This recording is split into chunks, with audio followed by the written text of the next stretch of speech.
In a quiet town hidden between golden valleys and misty mountains, lived a young boy named Arav. He was gentle, bright, and full of dreams, but beneath his hopeful eyes lived a constant ache. Arav compared himself to everyone. If someone ran faster, he felt slow.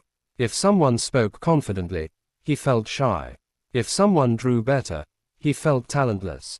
He didn't know that comparison is a poison that kills silently. This is the story of how Arav's life changed forever, when one simple lesson transformed his entire destiny. Chapter 1. The Seeds of Comparison. Arav grew up in a small house near the edge of town.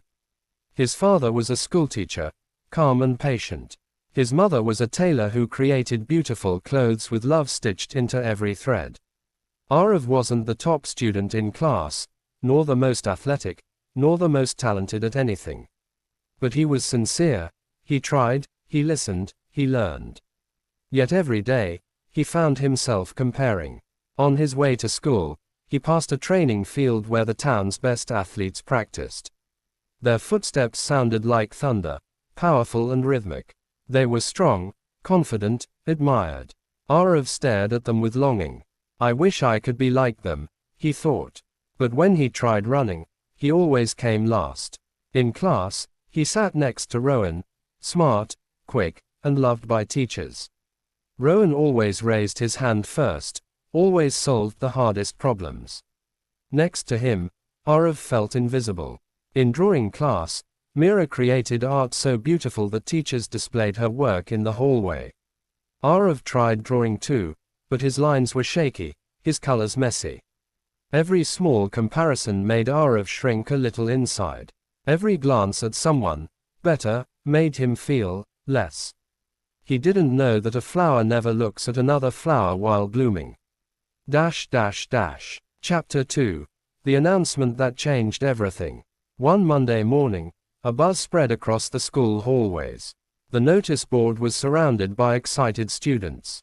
Arav squeezed through the crowd to read it. The annual talent festival, a celebration of skills, art, and creativity. Students could participate in anything: science, music, dance, painting, sports, public speaking, inventions, anything they loved. The school would choose winners, but more importantly, everyone would get a chance to show the unique talent. Students were thrilled. Voices echoed. I'll do singing. I'll build a robot. I'll draw a big mural. I'll show my karate skills. Arav stood silently. He wanted to participate. He really did. But a voice inside whispered, "You're not good at anything. Everyone is better than you. Why embarrass yourself?" On the inside, Arav was fighting a secret battle no one knew about. He wished he could be free from comparison, but the habit had become a chain around his neck. That night, he avoided dinner, sat alone in his room, and stared at the blank notebook on his desk. What could he possibly do? He felt small, talentless, and lost.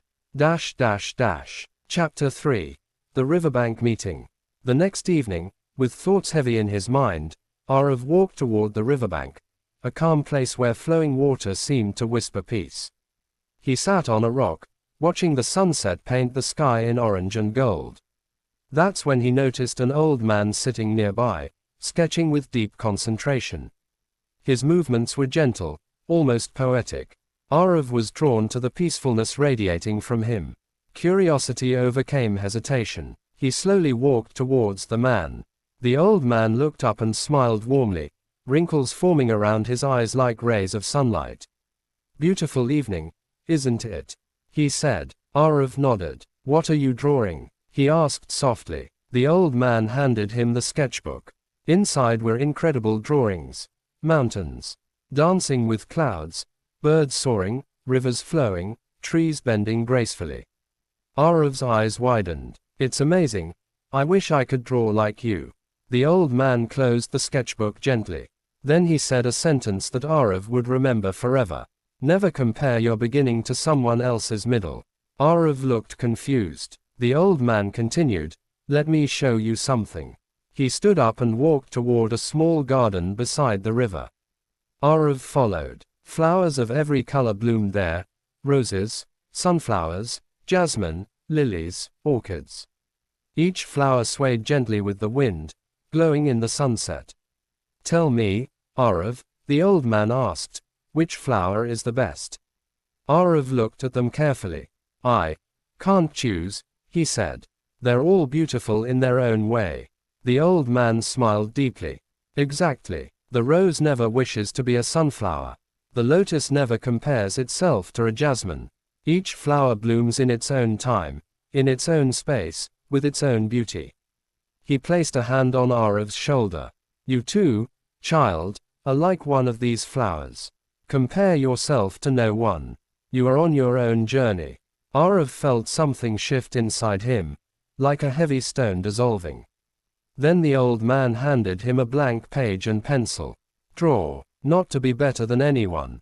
Draw to express yourself." Arav hesitated at first, then took a deep breath and started drawing the mountains, the river, the sunset, things he felt connected to.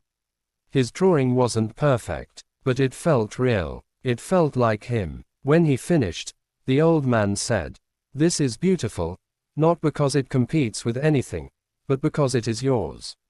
Arav felt tears sting his eyes. For the first time, he drew without fear of comparison. And something inside him awakened. Chapter 4. The Courage to Participate. The next morning, Arav walked to school with a quiet determination. He wasn't perfect. He wasn't the best. But he wanted to try. He decided to participate in the talent festival.